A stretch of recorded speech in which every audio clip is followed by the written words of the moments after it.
오늘 말씀의 제목을 참 도발적으로 지어봤습니다. 저주를 받아 끊어질지라도. 제 말이 아니라 사도 바울이 로마서 9장에서 했던 그런 말씀이에요. 로마서를 쓴 사도 바울도 그렇고요. 하나님의 뜻을 받아서 강단에서 말씀을 전하고 또 성도들을 목양하는 목사는 참 마음에 큰 고민과 부담을 늘 가지고 있습니다. 나 혼자 어떻게 잘 살 수 있을까? 그런 개인적인 부담이 아니라요. 어떻게 하면 한 생명이라도 더 살려낼 수 있을까? 어떻게 하면 한 사람이라도 더 예수 그리스도께로 가까이 나아갈 수 있을까? 그런 부담을 늘 가지고 있습니다. 영혼 구원을 어떻게 할 수 있을까? 그 부담이죠. 예수님을 믿는 사람을 박해하려고 늘 돌아다니면서 혈안이 되어 있었던 그 사도 바울, 그 당시에는 사도가 아니었습니다. 이름도 그냥 큰 사람이라는 그런 뜻의 사울이었어요. 이름 뜻처럼 이 사람은 늘 자기가 잘난 줄 알았습니다. 그 사람이 이 다메섹으로 가는 그런 도상에서 부활하신 예수님의 목소리를 듣고 또 하늘에서 내려오는 그 예수님의 빛을 본 다음에 이 사람은 눈이 멀었습니다. 그래서 3일 밤낮을 아무것도 보지 못하고 있게 되었습니다. 그때 예수님께서는 한 사람을 사용해 주셨어요. 다메섹에 있는 예수님의 제자였던 사람, 아나니아라는 사람을 불러주셔서 그에게 이렇게 말씀하셨습니다. 뭐라고 말씀하시냐면 그에게 찾아가서, 사울 그 사람에게 찾아가서 그에게 안수하고 기도해서 그를 다시 보게 해라, 이렇게 명령을 해주셨습니다. 내가 아나니아라면 어떤 마음이 되겠습니다. 그러니까 그 악당을 만나야 되는데 그리스도인만 보면 잡아 죽이고 감옥에 가두고 그런 사람 만나야 되는데 어떻겠습니까? 그는 참 마음속에 큰 두려움이 들었습니다. 왜 사울같이 그 극악무도한 사람을 내가 만나야 되는가? 왜 주께서 고치시려고 하는가를 물어봤습니다. 그때 예수님께서 하시는 말씀이, 아나니아에게 하신 말씀이 이런 말씀이었어요. 가라, 이 사람은, 사울을 말하는 거죠. 이 사람은 내 이름을 이방인과 임금들과 이스라엘 자손들에게 전하기 위하여 택한 나의 그릇이다. 하나님께서 사울을 부르시는, 사도 바울로 부르시는 목적을 말하고 있는데 이 말씀을 잘 한번 보시기 바랍니다. 하나님의 목적은, 예수 그리스도의 목적은 이방인의 사도, 이방인에게 복음 전하는 것뿐만이 아니라 이 이스라엘 자손들에게도, 같은 동족인 유대인들에게도 복음을 전하게 하기 위해서 세우는 것이 바로 예수님의 목적이었습니다. 예수님의 이 말씀을 듣고 바로 아나니아는 일어나 가지고 곧바로 사울에게 가서 예수님께서 명하시는 대로 그에게 안수를 하고 기도할 때 놀라운 일이 일어나는 거죠. 사울의 눈을 뜨고 이제 사람이 완전히 변하게 됩니다. 성령으로 그가 충만해집니다. 많은 사람들이 사도 바울을 죽이려고 했지만 이제 그는 두려움이 없어요. 완전히 변화돼서 예수님의 제자가 되고 가는 곳마다 예수님 이야기만 하는 거예요. 우리는 어떻게 돼야 되겠습니까? 우리는 예수님 얘기보다는 세상 이야기에 참 익숙하잖아요. 내가 이런 일을 했다. 야, 내가 이런 물건 사보니까 참 좋더라. 이런 얘기는 아주 광고를 잘합니다. 그런데 예수님에 대한 광고, 예수님에 대한 나의 체험, 신앙의 고백, 이런 것은 참 등한시하는 우리들의 모습을 발견합니다. 그런데 바울은 완전히 변해서 이제 세상 얘기를 하는 것이 아니라 계속 예수님 얘기만 하게 되었습니다. 몇 번의 선교 여행을 거쳐서 이제 아시아에서도 그리고 또 유럽 지방에서도 교회를 세우고 예수님의 이야기를 널리 퍼치게 됩니다. 많은 사람들이 예수님께로 돌아오게 되는 놀라운 역사들이 일어나고 교회가 세워지고 제자가 생기는 이런 일들이 일어나요. 이 악당이었던 사람이 완전히 변해서 예수 그리스도의 도구가 되었으니까 얼마나 놀라운 일이에요. 기쁜 일입니까? 그런데도 불구하고 사도 바울의 마음속에는 아직도 고민이 있는 거예요. 그것이 얼마나 큰지를 오늘 말씀에서 이렇게 바울이 계속해서 반복해서 말하고 있는데, 나에게 큰 근심이 있는 것과 마음에 그치지 않는 고통이 있는 것을 내 양심이 성령 안에서 나와 더불어 증언하노니, 내 마음이 참 괴로운데 내 마음속에는 근심도 있고 고통도 있고 온갖 힘든 것이 있다. 로마 교인들에게 그렇게 이야기하고 있습니다. 왜 그럴까요? 왜 힘든가? 왜 고통이 있는가? 바울이 고민하는 그 이유는 뭐냐면 자기의 동족 때문에, 유대인들 때문에 그렇습니다. 예수님께서 그를 이방인의 사도, 그리고 또 이방인의 임금들에게 보내실 뿐만이 아니라 유대인들에게도 사도로 세우셨는데, 그는 가는 곳마다 이방 지역에서는 계속해서 결실이 맺히고 있었습니다. 그런데 자기 동족 유대인들은 하나님께서 보내신 구원자 예수 그리스도를 구원자로 받아들이지 않았습니다. 아주 적은 소수의 사람들만 예수님을 믿었습니다. 자기들이 잘못해서, 자기들이 죄인이라서 예수 그리스도를 십자가에 못 박혀 죽였는데, 그렇다면 회개하고 금방 예수님께 돌아와야 될 것 같은데 그렇지가 않은 거죠. 아무리 유럽 지방에서 교회가 많아지고 그곳에서 예수 그리스도를 믿는 사람이 늘어나도 마음 한쪽 구석에서는 항상 자기 동족 유대인들에 대한 안타까운 마음이 이 사도 바울 속에 있는 겁니다. 마음이 편안하지가 않았어요. 그래서 그 마음 속에는 계속해서 여러 가지 생각들이 떠오릅니다. 우리가 어떤 일을 잘못할 때 우리가 자책하는 그런 마음이 들지 않습니까? 사도 바울도 그런 마음이 들기 시작하는 겁니다. 사도 바울 주변에는 여러 가지 대적들이 많았어요. 그래서 어땠냐면, 너는 사도가 아니야. 너는 예수님을 직접 눈으로 보지 못한 사람이기 때문에, 너는 예수님의 12제자에 속하지 않기 때문에 사도가 아니야 라고 비판하던 사람들이 참 많이 있었습니다. 그런 이야기를 계속 듣다 보니까 아마 그런 생각이 들었을 겁니다. 자기의 동족인 이스라엘 사람들도 전도하지 못하는데 내가 무슨 사도로 불릴 수가 있을까? 그런 마음도 들고, 또 이제 그 생각이 깊어지다 보면 어떤 생각이 드냐면, 과연 하나님께서 우리 동족 유대인들을, 이스라엘 사람들을 버리셨는가라는 생각이 드는 거죠. 유대인들에게 가장 먼저 약속을 주시고 약속의 조상으로 세워주셨는데 그들을 가장 먼저 구원해 주셔야 될 것 같은데 그런 것이 아니라 이방인에게만 복음이 전해지고 있으니 하나님께서 이 사람들을 버리신 것이 아닌가, 그런 생각이 듭니다. 그 물음은 참 지금도 계속되고 있는 물음인데요. 신학학자들도 계속해서 물어보고 있는 물음인데요. 잘 해답이 나지 않습니다. 하나님의 섭리와 하나님의 예정에 대한 물음을 사도 바울이 던지고 있습니다. 사도 바울이 이런 깊은 고민을 갖고 그 로마서 9장에서 유대인들이 하나님께 받은 복이 어떤 건지를 하나하나 생각을 해보고 있습니다. 가장 첫 번째 유대인들이 받은 복은 뭐냐면 그 이름이에요. 유대인들은 그냥 유대인, 히브루 이렇게 부른 것이 아니라 이스라엘 사람이다 라고 불렸잖아요. 이스라엘 사람. 이스라엘 사람의 이름이 얼마나 대단합니까? 원래 이스라엘이라는 이름이 어디서 나왔어요? 야곱이라는 사람에게서 나왔잖아요. 야곱. 아브라함, 그리고 이삭 그 아들 야곱. 야곱이라는 이름은 참 비열한 이름입니다. 그 이름의 뜻을 생각해 보면 발 뒤꿈치를 잡는 자, 그런 뜻이고요. 속이는 자라는 뜻이에요. 항상 이 사람의 삶은 그 형 에서의 발 뒤꿈치를 잡아서 자기가 첫 번째 아들이 되기 위해서, 장자의 권리를 누리기 위해서 계속해서 발 뒤꿈치를 끊임없이 잡는 그런 사람이었습니다.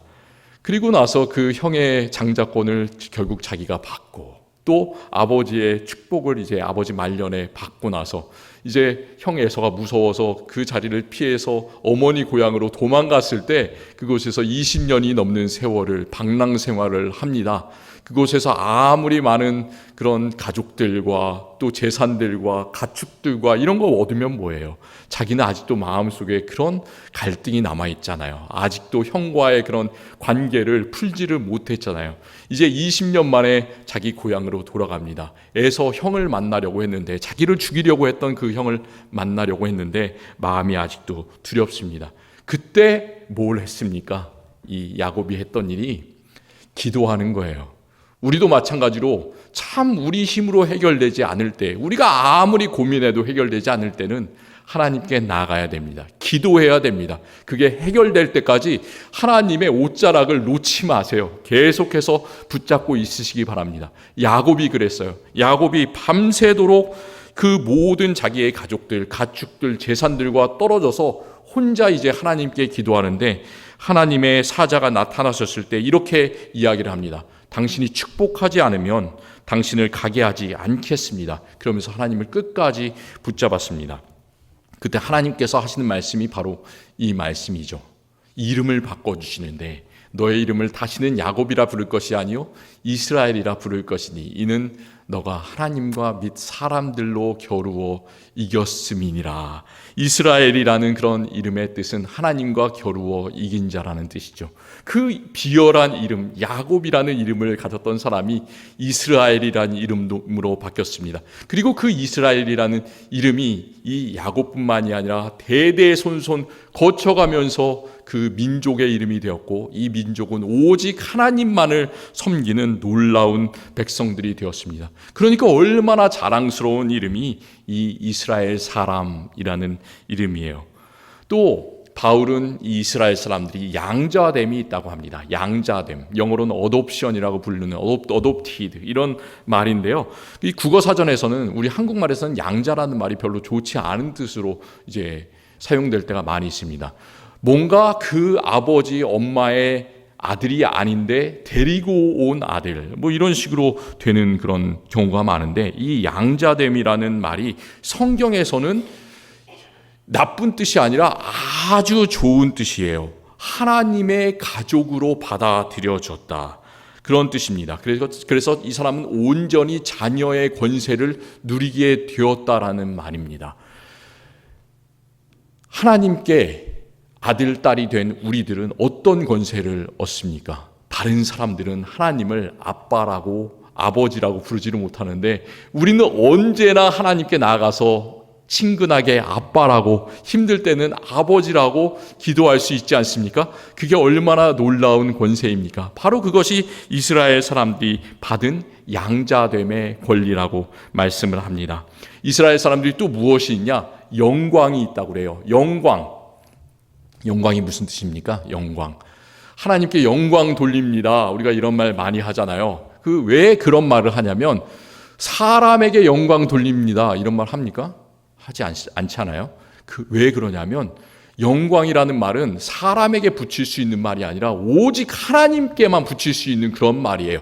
하나님만이 우리의 영광을 받으시고 하나님만이 우리의 영광의 대상이 되시는 거예요. 하나님의 영원하시고 거룩하신 그 특성을 말할 때 그것을 영광이라고 하는 겁니다. 그런데 그 하나님의 놀라우신 영광스러움을 이 이스라엘 사람들은 하나님 때문에 받게 되었습니다. 그러니까 얼마나 대단합니까? 또 이스라엘 사람들에게 뭐가 있냐? 언약이 있다고 오늘 말씀에서 이야기를 하고 있어요. 언약이 뭐냐면요. 언약은 약속인데요. 깨지지 않는 약속이 바로 언약입니다. 우리가 사람과 사람 사이 약속을 맺으면 때때로 사람이 이렇게 마음에 들지 않으면 그 약속을 깨고 계약을 깨고 이럴 때가 있습니다. 그런데 이 하나님께서 세우신 언약은 절대로 깨지지 않습니다.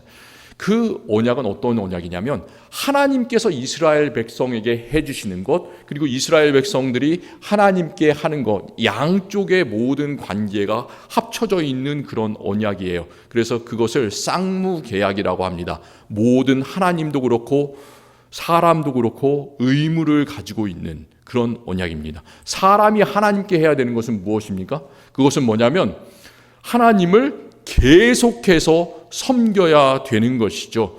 다른 우상을 섬기는 것이 아니라 오직 하나님 한 분만을 영원토록 섬기는 것, 그것이 사람이 해야 되는 언약이고요. 하나님께 해야 되는 것이고 하나님께서 사람에게 해 주셔야 되는 것, 이스라엘 백성들에게 해 주셔야 되는 것은 무엇이냐면 땅을 주시고 자손을 모래처럼 많게 해주시고 그 이름을 영예롭게 해주시는 것, 그것을 하나님께서 아브라함에게 그리고 그 이스라엘 자손들에게 해주시기로 약속하신 것입니다. 그것은 절대로 깨지지 않아요. 그 언약을 하나님께서는 오직 이스라엘 백성들과만 세우셨습니다. 그리고 또 이 이스라엘 백성에게는 예배가 있다고 합니다. 예배가 뭘까? 예배는 우리는 예배를 이렇게 생각합니다.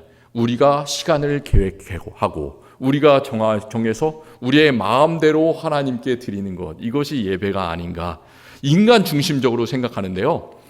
예배는 그런 것이 아니라요, 하나님께서 우리에게 먼저 보여주신 것이에요. 이스라엘 백성들에게 어떻게 말씀하시냐면 너희가 이 방식대로 예배를 드려라라고 명령을 하십니다. 이스라엘 백성들에게 성전을 지으라고 하시고 그 성전에서 예배하라고 명령하실 때 성전의 길이가 얼마인가, 높이가 얼마인가, 너비가 얼마인가, 60규빗, 30규빗, 20규빗 이렇게 다 알려주셨고요. 그리고 어떤 재료로 지어라 그런 것들을 다 알려주셨습니다. 그대로 하나님께서 원하시고 하나님께서 기뻐하시는 대로 드리는 것, 그것이 예배예요. 예배에 대한 이스라엘 백성들에게 예배하라는 명령이 어디서 처음 나오냐면 이스라엘 백성들이 가장 고난을 겪고 있을 때 400년 동안 애굽에서 광야 생활을 하고 있을 때 이제 모세를 불러내서 그 모세를 통해서 이스라엘 백성들을 구원해 주시잖아요. 그때 10가지 재앙을 하나님께서 내리십니다. 10가지 재앙, 10번째 재앙을 내리시기 바로 직전에 9번째 재앙이 끝나고 이제 10번째 재앙을 하나님께서 내리시기 바로 전에 하나님께서 어떤 명령을 내리시냐면 예배하라는 명령을 내리시는데요. 그게 어떤 말씀이냐? 하나님은 10번째 재앙을 내리기 전에 이렇게 명령을 하고 계세요. 너희는 여호와께서 허락하신 대로 너희에게 주시는 땅에 이를 때 이 예식을 지킬 것이라. 이 예식이라고 하는 것이 예배인데요. 어떤 예배를 드릴 것이냐? 바로 유월절 예식을 행하라는 것이에요. 그것이 하나님께서 이스라엘 백성들에게 주시는 예배의 형식이었습니다. 어린 양을 잡아서 온 가족이 함께 둘러서서 그것을 급하게 먹고 또 그 피를 어디다 바르라고 했습니까? 문설주에, 문 양쪽에 그리고 위에다가 바르라고 했습니다. 그것은 그냥 양의 피를 바르는 것이 아니라 나중에 예수님께서, 하나님께서 보내시는 예수 그리스도의 피 때문에 우리가 그 피로 말미암아 구속을 얻을 것이다. 모든 악이, 모든 사망이 너희 집을 지나갈 것이다 라는 것을 예표하는 그 예배의 명령, 그것이 바로 이 출애굽기에서 하나님께서 이스라엘에게만 주신 그런 명령이었습니다. 이 모든 것들보다 훨씬 더 놀라운 것이 뭐냐면 이 이스라엘 사람들에게서 바로 우리의 구주 예수 그리스도가 나신 것이죠. 예수님께서 이스라엘 백성들 사이에서 나지 않으셔도 되고 한국인으로 나셔도 되고 다른 백성 가운데서 나셔도 되는데 하나님께서는 예수님을 그 이스라엘 사람들 가운데 주셨습니다. 야곱의 넷째 아들이었던, 이스라엘의 넷째 아들이었던 유다 지파에서 나게 하시고 또 그 가장 훌륭했던 다윗 왕의 후손으로 나게 해주셨어요. 그 모든 특권들을 다 이스라엘 사람들에게 주셨는데 그 바울의 고민은 뭐냐면 왜 아직도 이런 하나님께서 놀라운 선물들을 이 사람들에게 주셨는데 아직도 그 사람들은 예수 그리스도를 믿지 못할까? 나의 형제 자매들, 내 동족들은 아직도 그 사망의 구렁텅이 속에 계속해서 있을까? 그것이 큰 고민이었습니다. 우리도 그런 고민을 가질 때가 많이 있어요. 근데 우리가 해야 되는 것이 바울의 그 말을 배웠으면 좋겠고요. 바울의 마음을 배웠으면 좋겠고요. 바울이 어떻게 동족을 전도하기 위해서 나아가는가, 그 전략들을 우리가 배우기를 원합니다. 하나님께 간절히 기도하는 그 마음을 배우기를 원합니다. 생각해보면 요즘에 예수님을 참 믿기가 어려운 그런 세상에 살고 있습니다. 주변에 보면 새로 예수님을 믿었다라는 그런 사람들보다 예전에 예수님을 잘 믿었는데 지금은 가나안 신자가 되었다라는 사람을 찾아보기가 훨씬 더 쉽습니다. 그런 말 들어보셨어요? 가나안 신자라고? 가나안이란 말을 거꾸로 하면 뭐예요? 안 나가잖아요. 안 나가. 그래서 교회에 나가지 않는 그런 사람 참 많아졌습니다. 참 안타깝죠. 내 가족들이 몇 대째 예수님을 믿고 있다. 그렇다면 내 할아버지 할머니 때 그리고 내 부모의 때 그리고 나의 신앙을 한번 비교해 보세요. 나 할아버지 할머니들은 참 열심히 예수님을 믿은 것 같은데 한 대가 지나면 믿음이 더 약해지고 내 믿음은 그보다 더 약해지고 내 자녀의 믿음은 왜 나의 그 겨자씨만한 그런 믿음도 없을까? 내가 신앙교육을 잘못해서 그런 것이 아닌가? 그렇게 우리가 자책할 때가 있습니다. 그런데 자책하지 마세요. 하나님께서는 방법이 있으세요. 우리 교회 이름이 뭐예요? 우리 교회 이름이 앵커리지 제일 한인 장로교회이지 않습니까?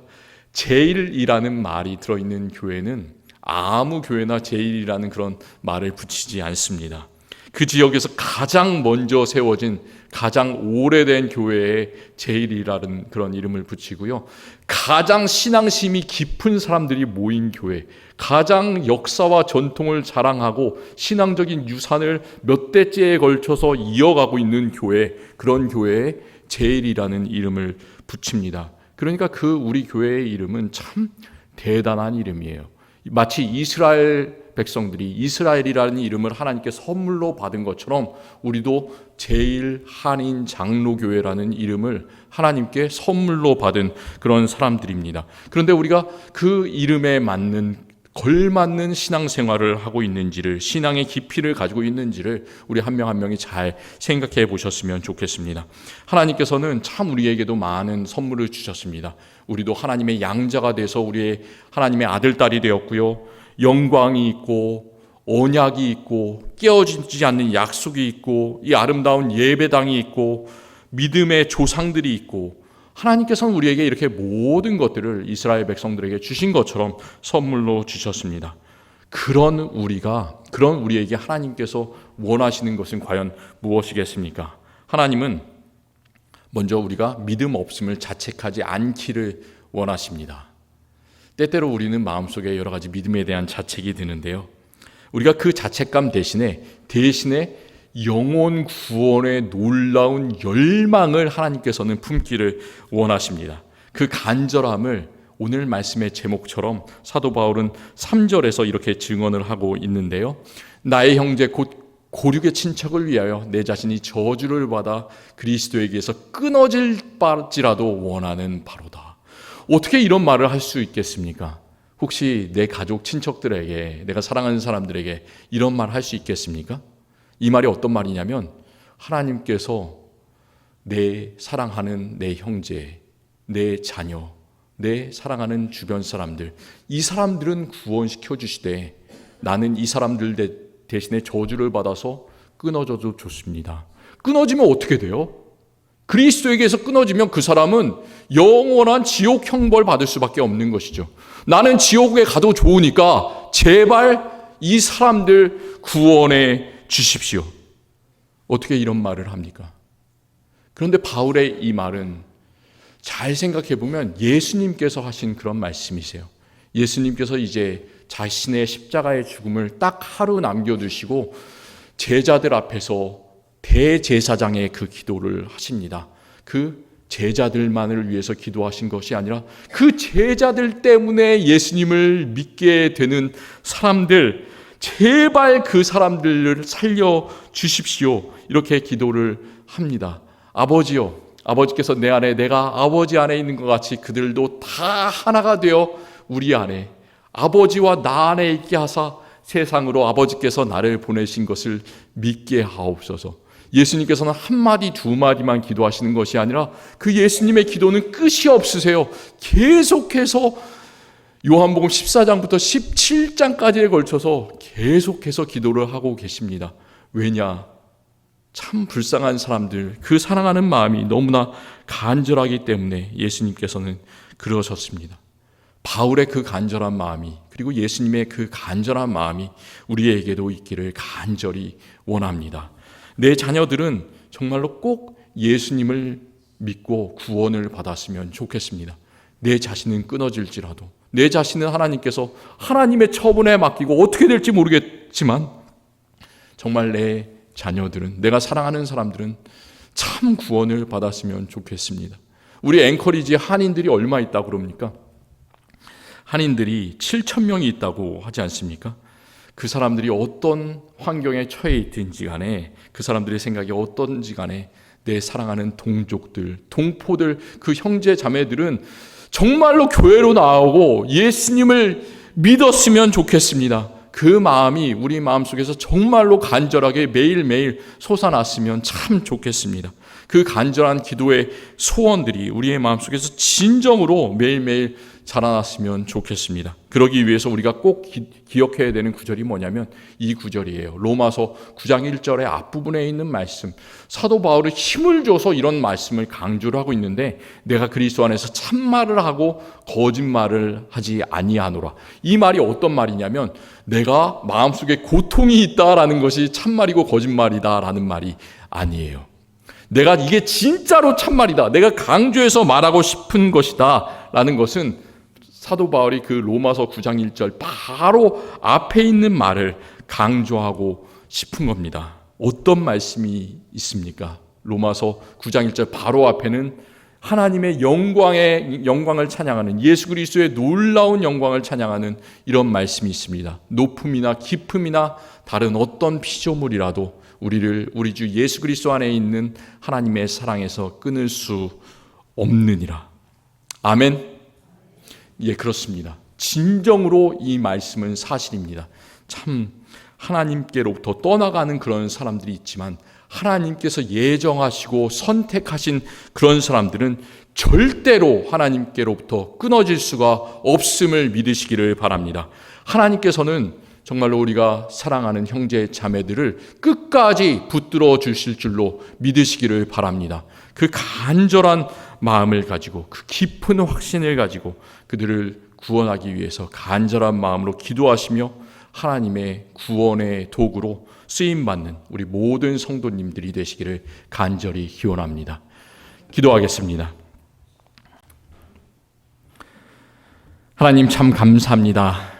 사도 바울은 동족에 대해서 그 사랑하는 형제자매 유대인들에게 대해서 그 복음의 깊은 열망을 가지고 있었습니다. 그리고 그들을 하나님께서 원하시는 때 원하시는 방법으로 절대로 그들을 놓지 않으시고 구원하신다는 확신이 있었습니다. 우리도 그런 놀라운 구원의 확신을 우리에게 주시옵소서. 먼저 우리 자신이 흔들리지 않게 하여 주시고 또 우리 가족을 살려낼 수 있는 우리들 되게 하여 주시고 흔들릴 때마다 예수 그리스도께 울부짖어 기도하게 하여 주시옵소서. 그래서 이 앵커리지 모든 시가 모든 한인들이 모든 사람들이 예수님을 믿고 돌아와서 정말로 이것이 복음의 성지가 될 수 있도록 주님께서 우리를 사용하여 주시고 우리 교회를 사용하여 주시옵소서. 예수 그리스도의 이름으로 간절히 기도드립니다. 아멘.